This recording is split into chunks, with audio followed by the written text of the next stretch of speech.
I wore my red sweater and sat by the window all day on Christmas, waiting. I watched every car that pulled into the parking lot, hoping one of them carried my son. He didn't call. He didn't come. I ate rubbery scrambled eggs alone while the others laughed with their families. Then, just when I had accepted the silence as my only companion, a nurse walked in and handed me a letter. It wasn't from my son. It was from someone I hadn't dared to believe still existed. They say time moves slower in a nursing home. Maybe that's true. But on Christmas Day, it felt like the clock had stopped altogether. I woke to the dull hum of fluorescent lights buzzing overhead and the quiet shuffle of nurses in the hallway. No scent of cinnamon, no rustle of wrapping paper, just bleach and a stiff ache in my knees, reminding me it had rained the night before. I reached for the red sweater I had laid out neatly the night before. Gerald used to love this one when he was little, said it made me look like Mrs. Claus. I smiled at the memory, then quickly let it fade. Memories hurt when there's no one left to share them with. I made my way to the dining hall slowly, passing wheelchairs lined up like a quiet parade. Some of the other residents had visitors, sons and daughters leaning close, whispering warm greetings, grandkids bouncing with excitement, handing over shiny gift bags filled with tissue paper and toys. I nodded politely at the aides. Nah, one of the newer nurses, smiled warmly as she poured juice into plastic cups. She always did, that smiled like she meant it. I liked her for that. I took my usual seat by the window, the one facing the parking lot. I kept my eyes on the driveway longer than I should have. Each car that arrived brought a sliver of hope, then took it away as another visitor walked right past me. Still, I watched. Part of me, the part that still remembered birthday cakes and bedtime stories, hoped maybe Gerald and his wife would walk in, maybe holding a pie or one of those store-bought gift baskets with ribbons. Maybe they'd say, "Ma, come outside with us for some fresh air." But by noon, it was clear they weren't coming. There was piano music playing faintly over the speaker system, something soft and familiar, but it felt more like a lullaby for forgotten people than a carol. I took a few bites of the scrambled eggs they served. They were rubbery but warm. I didn't complain. I never do. Nah, passed by again and gently touched my shoulder. "Anything I can get you, Miss Collins?" she asked. I smiled and shook my head. "No, sweetheart. I'm just enjoying the view." She smiled back, but I could tell she saw through it. She had that kind of heart, that kind of knowing. And that's when she returned. Not with a tray or a cup of tea, but with an envelope. White. Handwritten. My full name on the front, Lillian Collins. I hadn't seen my full name written in someone's hand in years. And that letter would change everything I thought I knew about Christmas, about family, and about the daughter I never got to hold. When Na placed the envelope in my hands, something inside me shifted. She said it had been dropped off that morning by a visitor, not family. Just someone who had asked that it be given to me specifically on Christmas Day. I stared at the handwriting. It was elegant, the kind of script you don't see anymore, like someone who still practiced with real pen and paper. The name across the front read, Lillian Collins. My name. My full name. I hadn't seen it written like that in decades. Not on a card, not on a letter, maybe not since Gerald's school forms, back when he still needed me to sign his permission slips. My fingers trembled as I turned it over. "Do you know who left it?" I asked. Na shook her head gently. "They said you'd know when you read it." She smiled, gave my shoulder a little squeeze, and left the room. I sat with the envelope in my lap for a long time, not because I was afraid to open it, but because something inside my chest had already begun to unravel, like my heart knew before my mind did this wasn't a card, this was something else. I opened it slowly, treating the paper like it might crumble in my hands. The letter inside was folded neatly, the paper thick, expensive even. I unfolded it once, then again, and then my eyes caught the first line. Dear Lillian, I don't know how to begin this without crying. I froze. The handwriting was precise, tilted slightly to the right, the kind you'd expect from someone raised with Sunday thank you cards and handwritten Christmas lists. I scanned further down the page. My name is Denise Holloway. I believe I'm your daughter. My breath caught in my throat. Daughter. No. That couldn't be right. I read the line again and again. Each time it landed heavier. A daughter. My daughter. 56 years ago, I gave birth to a baby girl. They told me she didn't survive. I was barely 22, young, alone, poor. I didn't have family nearby, no husband beside me. I was scared, and they said it would be best if I didn't see her. She didn't make it, the nurse told me, her voice soft but firm. I never held her, never named her, never got to see her face. I buried that grief deep, like a body with no grave. And now a letter from someone claiming to be that baby, that girl, was resting in my hands on Christmas morning. Denise went on. She said her adoptive parents told her she was a blessing from someone who couldn't raise her. But last year, after they passed away, she found her original hospital records. There were discrepancies, dates that didn't match, missing signatures. She said it never sat right with her. Then she found a retired nurse. A nurse who remembered a scared, crying black girl told her baby had died. But behind closed doors, that nurse whispered, she didn't give her up. They took her. My fingers were trembling as I read that line. They took her. Denise continued. She searched for years, dead ends, tears, disappointment, but something faith maybe kept her going. A few months ago, she found my name through church records and birth registries. Eventually, she traced it to this nursing home. She didn't want to just show up. She didn't want to frighten me. So she left me this letter, hoping I'd read it, hoping I'd remember. I remembered. God help me. I remembered everything. The hospital room, the smell, the nurse with the kind eyes, the silence afterward.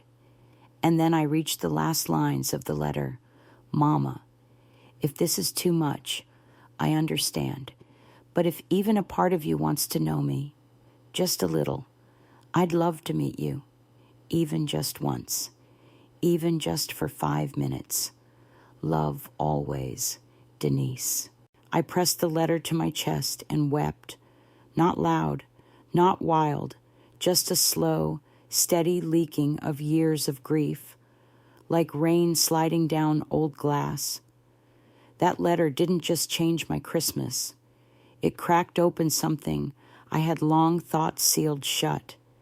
It gave me back a name I had whispered only in dreams. And it brought me something I thought I had lost forever. Hope. I didn't sleep that night. I lay in bed with the letter clutched gently beneath my palm, afraid it might vanish if I let it go. The TV played some black and white holiday movie in the background, 2 people kissing under fake snow, a laugh track playing like it mattered. But I wasn't watching. I was 40 years back, maybe more, in that cold delivery room. I remembered the ache between my legs, the metallic smell of the instruments. The nurse who came in wouldn't look me in the eye and said flatly, She didn't make it. Best you don't see her. And I hadn't. I was too young, too tired, too alone to argue. I never saw her face. I never held her hand. I didn't even get to name her.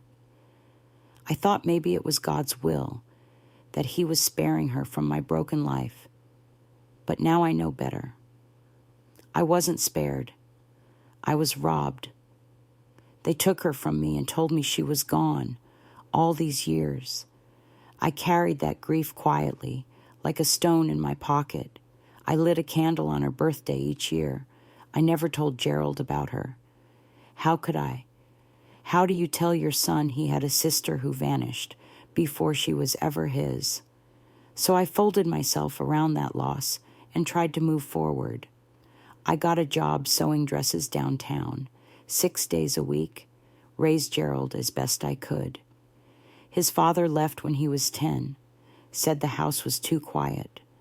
But it wasn't the house that was quiet. It was me, because a piece of me had gone missing the day they told me she died. Now, with Denise's letter pressed to my chest, I understood the silence for what it was: not peace, not healing, just absence. Unnamed, unspoken, unresolved absence.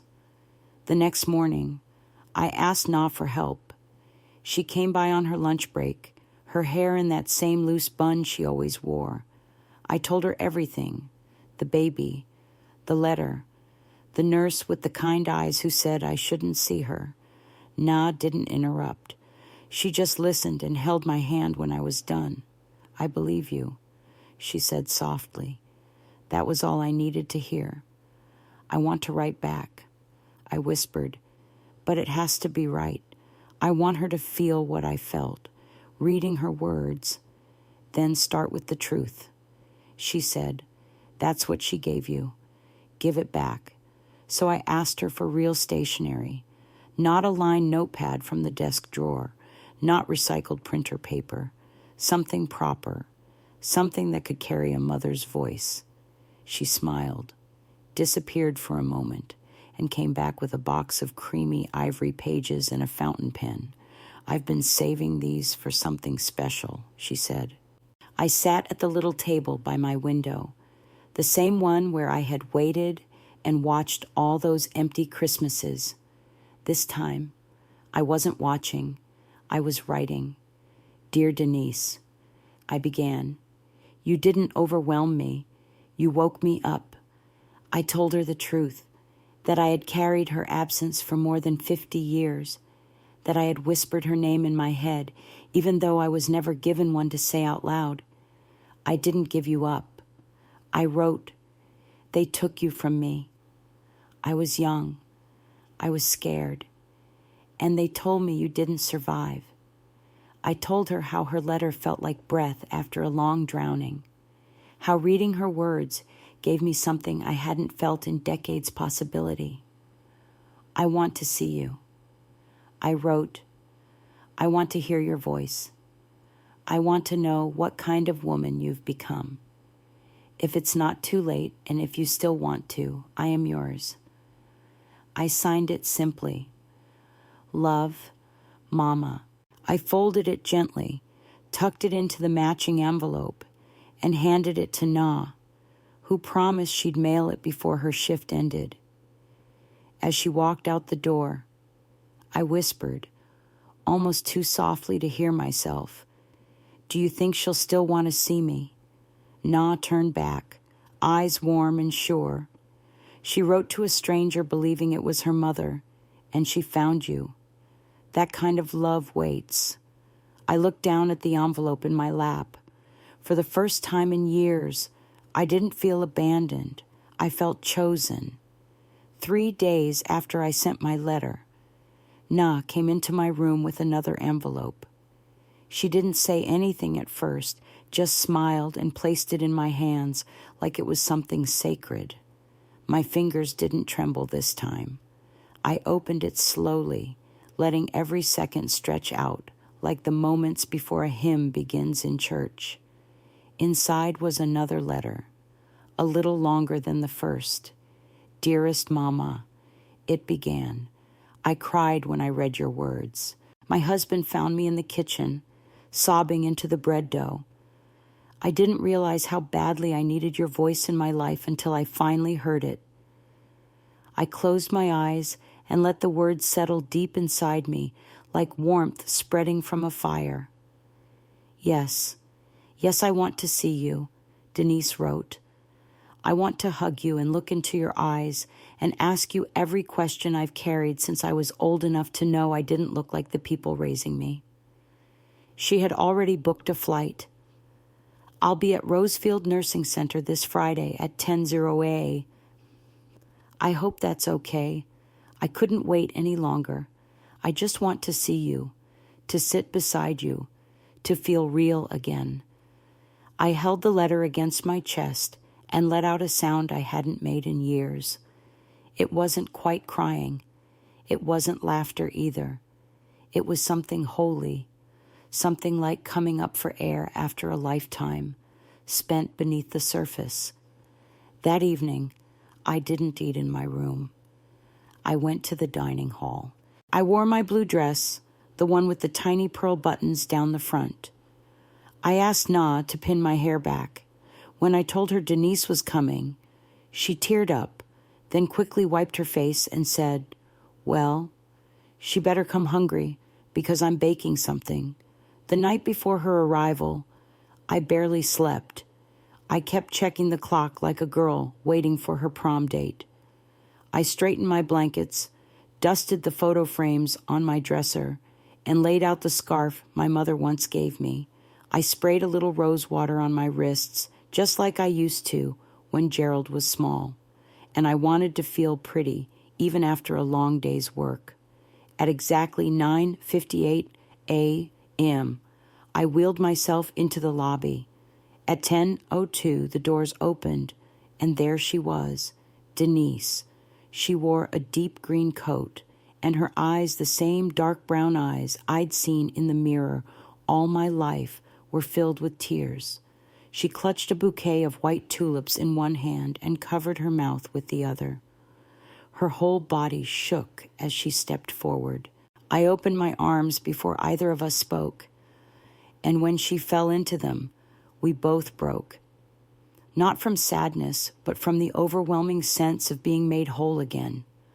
I held her like I'd been waiting my entire life, because, in truth, I had.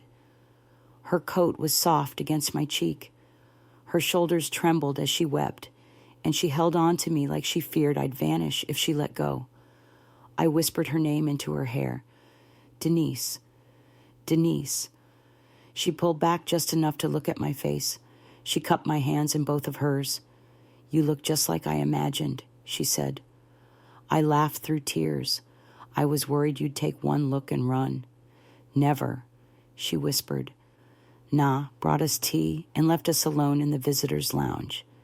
It was quiet, just the hum of the radiator and the ticking wall clock. Denise pulled a photo album from her bag and began to show me her life one picture at a time.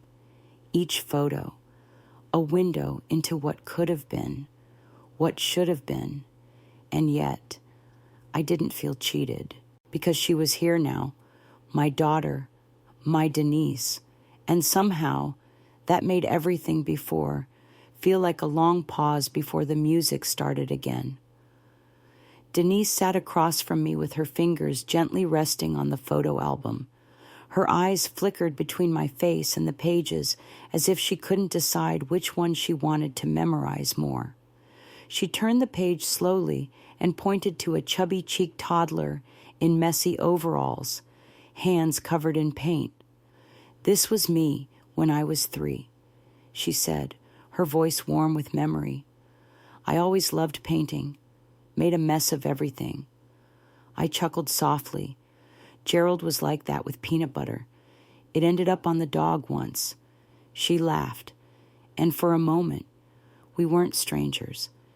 We were mother and daughter, building a bridge out of small bricks of shared detail. "This is my high school graduation," she said. Turning another page, "I wanted to go into social work, but ended up teaching special ed, kids with autism mostly. It felt right. I nodded, pride welling up in my chest. That takes a big heart, I said. Sounds like you got that from somewhere. She smiled but didn't respond. Instead, she flipped to another photo her wedding day. She stood arm in arm with a tall, kind-eyed man in a navy blue suit. "This is Thomas," she said. "He's the one who told me to keep looking for you when I wanted to give up." And then she turned one more page. 2 girls, one about 15, tall and slender, holding a book. The other, maybe 12, with a wide smile and mischief dancing in her eyes. "Kayla and Jasmine," she said, "your granddaughters." I stared at the photo, hands trembling. "Granddaughters." She nodded. "They know about you. They always have." I told them I was searching, that I had a mother out there I hadn't met yet. "They want to meet you too, if you're ready." I placed a hand over my heart, breath catching in my throat. I should have been there. I whispered, for the birthdays, the scraped knees. The first day of school, Denise reached across the table and took my hand. "You were supposed to be. You didn't miss me. Mama. You were robbed. But I'm here now. And that's what matters." The tears came again, slow and steady. Not from grief, but from grace. We talked for hours about her childhood, about the woman who raised her, the one who made French toast every Sunday and kept fresh flowers in the kitchen. Denise didn't hide that part of her life, and I respected her for that. She told me her adoptive mother had been kind, firm, full of love, and I was grateful, because even though I wasn't the one who packed her lunches or sewed her Halloween costumes, someone had loved her in my place. "You don't have to choose between us," I told her. "Love isn't a pie. It doesn't run out when you slice it." She smiled at that. "You sound like my daughter," she said, wise and funny.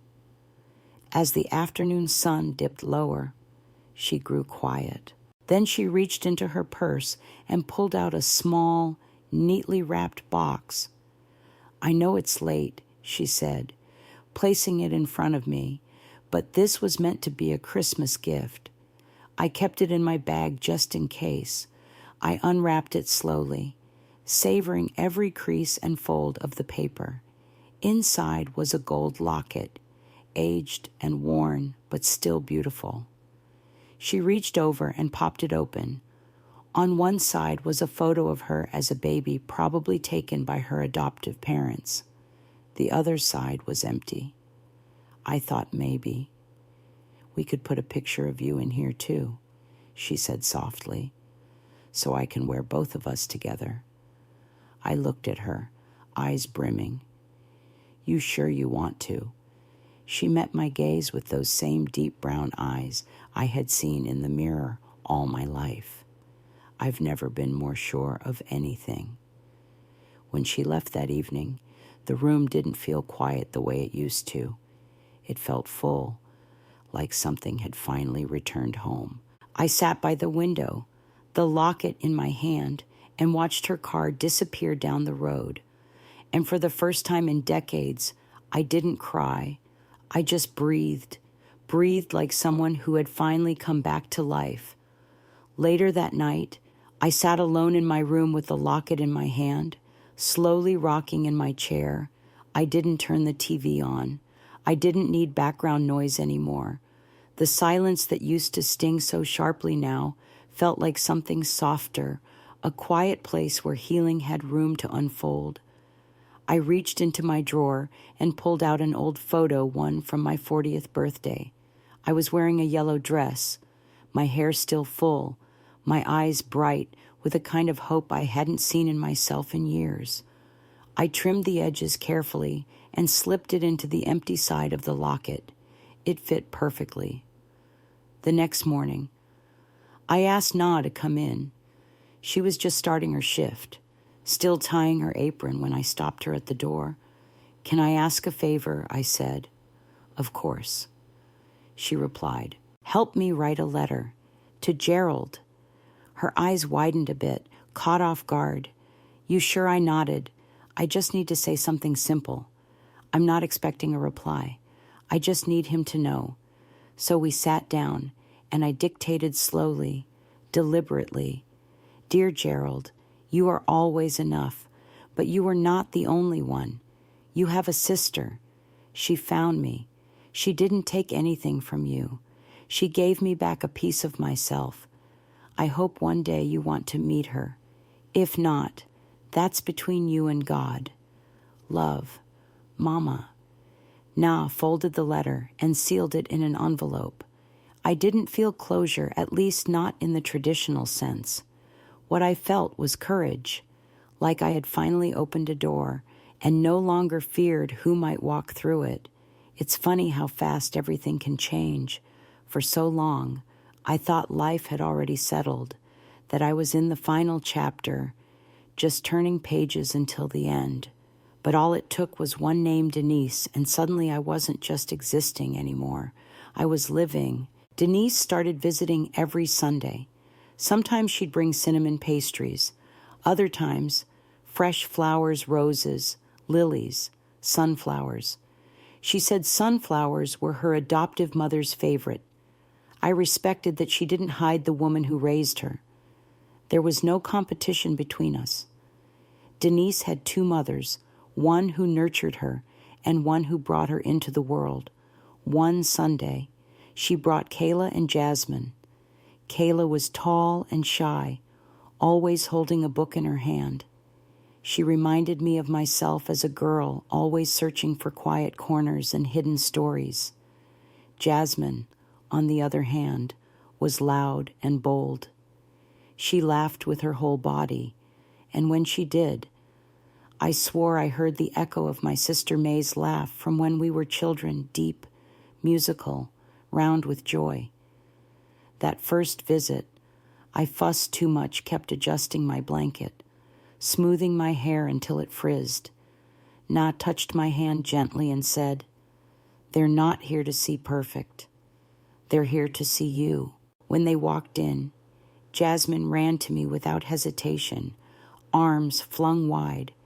Kayla followed more slowly, then sat beside me and rested her head on my shoulder like she'd done it 1,000 times before. We took a photo together that day, me in the center, Kayla and Jasmine on either side, and Denise behind us with her arms wrapped around all three. Na took it on her phone, printed a copy the next morning, and framed it for me. I placed that photo next to my bed, right where Gerald's used to sit, not out of spite, not out of anger, but because I no longer needed to stare at a closed door. I had new windows now, new light. The letter I sent Gerald hasn't been answered. That's all right. I said what needed saying. He knows. And if one day he decides to walk back through that open door, I'll be here, with room in my heart, but not emptiness. That part's important. Because for years I lived in a place made of silence and sorrow. And now I live in a place made of voices and color and breath. And I no longer measure time by missed calls. I measure it by laughter, by warm hands, by cinnamon and Sunday visits, and by a locket that carries two lives reunited at last. A few mornings after that beautiful Sunday with Denise and the girls, I sat by the window, watching the light stretch across the floorboards like it had somewhere to go. I held my tea in both hands, the steam rising to meet my face, and I thought of Gerald. I hadn't heard from him since Christmas. Not a call, not a card, not even one of those forwarded family newsletters his wife used to send before they stopped trying altogether. But I wasn't bitter. Not anymore. Something had shifted in me, not because of anger, but because of understanding. So I asked Na to come in. I'd like to write him a letter. I said. She blinked, surprised, To Gerald, I nodded. It doesn't need to be long. I'm not expecting a reply. I just need to tell him the truth. She pulled up a chair and a fresh sheet of ivory paper, the same kind she'd brought me for Denise. I took a slow breath and spoke the words I'd been carrying for too long. Dear Gerald, you are always enough, but you were not the only one. You have a sister. She found me. She didn't take anything from you. She gave me back a part of myself I didn't know I could still feel. I hope one day you'll want to meet her. But if not, that's between you and God. Love, Mama. Na folded the letter quietly and sealed it in an envelope. As she stood to leave, she looked back at me. You sure you're ready to send it? I smiled. I'm not doing it for closure. I'm doing it to keep the door open. The next afternoon, the front desk nurse knocked on my door and handed me the phone. It's your son, she whispered, a little stunned. Gerald. I took the receiver slowly, not sure what to expect. His voice came through, thin and uncertain. Ma, he said, I wanted to say Merry Christmas. I'm sorry we didn't come by. Tasha's mom had a fall and things got hectic. I waited a moment, letting his excuse rest in the air like a feather that never quite landed. Did you get the gift card we sent? He asked. No, I replied gently, but I did get a letter. There was a pause. I could hear the quiet confusion in his breath. A letter, yes, from my daughter. He didn't speak. For a moment, the silence between us wasn't just distance, it was history. I didn't know you had a daughter, he finally said. You didn't, I answered softly, because I was told she died the day she was born. But she's alive, and she found me. Another long pause. I didn't expect him to say anything profound. Gerald never did feelings well. He handled emotions like potholes. He only slowed down if he couldn't avoid them. Well, that's something, he mumbled. No, I said, that's everything. He cleared his throat. Look, Ma, I didn't call to upset you. I just wanted to say happy holidays. They already are, I said, and I meant it. He muttered something about maybe stopping by soon, but I knew he wouldn't, and I no longer needed him to. After I hung up, I sat there quietly, letting the weight of the call settle like dust on a windowsill. For years, I had told myself his distance was deserved, that maybe I was too much or too little or something in between. But Denise's letter had changed that. It reminded me I wasn't a burden. I wasn't forgotten. I was a mother who had been robbed, not rejected. And now I had been found again by a daughter who chose to walk toward me, not away. That made all the difference. It's spring now. The garden outside the nursing home has started to wake up tulips, stretching toward the sky, the trees budding with promise. I sit by the window most mornings, watching it all unfold, a slow and quiet miracle. Denise comes every Sunday. Sometimes she brings cinnamon pastries, other times just flowers and stories, roses, lilies, sunflowers. She never rushes. She never forgets. She just shows up, week after week, like clockwork, but softer. We sit for hours, sipping tea from thermoses and talking about everything and nothing, about the grandkids, about the classroom where she teaches special education, about the book Kayla is reading, or the joke Jasmine told at breakfast. Sometimes we don't talk at all. We just sit in the silence, hands entwined, knowing we lost too much time to waste even 1 second now.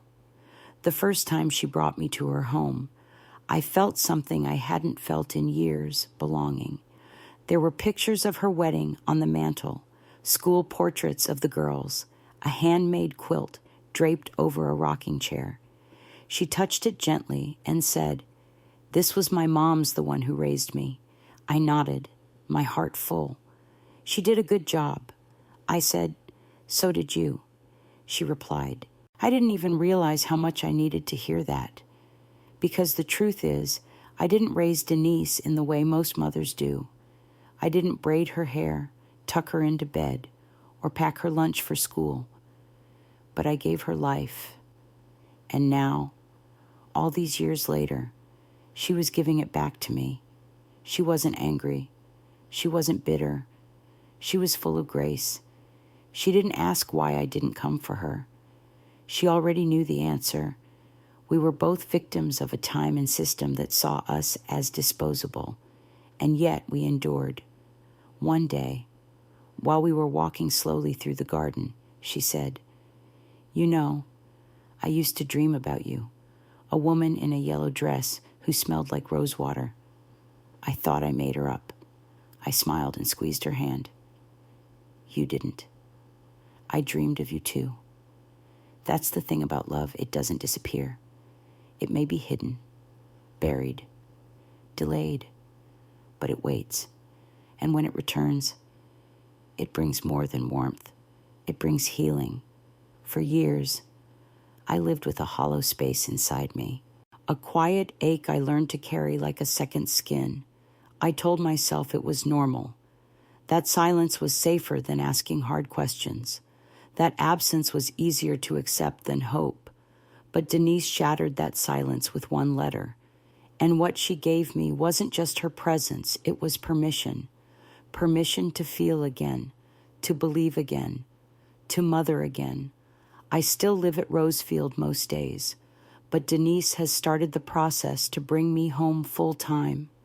She says we'll take our time, that it has to be right, but I see it in her eyes she's not letting go, and neither am I. Sometimes I still light a candle, not out of grief now, but gratitude. Gratitude for second chances, for letters written with trembling hands, for daughters who search, and for mothers who wait. There are wounds in life that never fully close, but love, when it finds its way back to us, has the power to stitch even the deepest ones. It reminds us that we were never meant to disappear, even if the world tried to erase us. To anyone listening who has ever felt forgotten, you are not lost. You are not too late. Sometimes what's meant for you is still on its way. If this story moved you, I'd love to hear where you're listening from and what it reminded you of. And if you haven't already, consider subscribing to this channel. There are more stories waiting, stories of hope, of healing, and of home. You never know. The next one might be yours. Sometimes I sit by the window and think about the woman I used to be, the one who waited every holiday, dressed in her nicest sweater, holding on to hope like it was something you could fold and pack away for next year. I used to stare at the hallway, listening for footsteps that never came. I smiled through quiet dinners, tried not to let my disappointment show, and convinced myself that being forgotten was just part of aging. But I was wrong, because one letter, just one, changed everything. That letter didn't just bring me back my daughter, it brought me back myself. Now, when Denise comes by with her arms full of fresh flowers and a bag of pastries, I don't feel like a visitor in her life. I feel like I belong, and that feeling, it's something I never thought I'd know again at this age. Last week, she brought the girls with her. Kayla sat beside me on the bench, quiet as ever, her book tucked under her arm. Jasmine ran ahead, chasing butterflies in the garden. When she laughed, the sound echoed across the brick path like a bell. I watched them, my granddaughters, and felt something settle in me, a kind of peace I can't quite describe. Not the stillness that used to keep me company when no one else would, but the kind that comes when you know you're exactly where you're meant to be. Later that evening, we sat at Denise's kitchen table. She had invited me to spend the night, my first time sleeping somewhere other than the nursing home in years. Her home was small but full of warmth. Pale blue shutters, a porch swing that creaked in the wind. Family photos lined the fireplace mantel. Denise on her wedding day. The girls as toddlers, a Christmas morning framed in gold glitter. I ran my fingers over the edge of a quilt draped over a rocking chair. Denise saw me and smiled. "That was my mom's, the one who raised me," she said softly. "She did a good job," I replied. She looked at me for a moment, then nodded. "So did you." We didn't say anything more. We didn't have to. That moment between us said everything. I slept in the guest room that night. The pillow smelled like lavender, and the sheets were soft against my skin. In the morning, I woke to sunlight streaming through the curtains and the sound of a kettle whistling in the kitchen. I wasn't confused. I wasn't afraid. I was home. And now, Denise is working on the paperwork to bring me there for good. She wants me to live with her full time, not out of obligation, but out of love. She told me, "We lost too many years already. I don't want to waste another," and I believe her. I still spend most of my days at Rosefield for now, but I know what's coming. I can feel it every time she pulls into the driveway. I can see it in the way Jasmine runs to me without hesitation, and the way Kayla leans her head on my shoulder like it's the most natural thing in the world. They don't see me as a burden. They see me as theirs, and that's something I had forgotten how to feel. Sometimes I think back to the version of me that was left alone on Christmas, the woman who sat in silence, convinced the world had passed her by. I want to hold her hand and whisper, "Hold on, she's coming," because she was. Denise didn't just send me a letter. She gave me back my name. She gave me back the part of me I thought was lost to time. And now, even in these later years, I'm learning that healing doesn't come with age. It comes with connection, with love that shows up, even after half a lifetime apart, with laughter at a crowded dinner table and the sound of someone asking you to pass the salad. I don't count my years and birthdays anymore. I count them in moments like these, moments where I feel seen, moments where I feel needed, moments where I remember I was always a mother, even when the world tried to erase me. And now I'm no longer waiting for life to begin again. I'm already living it. I used to believe some things were simply too broken to fix. That time only wore things down. It didn't heal. It didn't return what was lost. But I know better now. I know love doesn't always arrive on schedule. And sometimes the family you thought you lost is quietly finding their way back to you. When Denise hugged me that first time, it wasn't just arms wrapped around my shoulders. It was years of silence being undone in a single moment. Now, I spend my days surrounded by the kind of warmth I thought had long passed me by. We still laugh, we still cry, and sometimes we just sit in silence, holding hands, letting the presence of one another say what words cannot. Denise didn't just come back into my life. She brought me back to life. It's never too late for love to find its way home. No matter how many years have gone by or how far someone may seem, healing can still happen. We are never too old, too forgotten, or too broken to be found. Keep your heart open. Sometimes the miracle is already on its way. You just haven't heard the knock at the door yet. If this story touched your heart, I invite you to share your thoughts in the comments. Have you ever experienced a reunion that changed you? And if you haven't already, please subscribe to this channel for more true stories about love, loss, and second chances. Your presence here means more than you know.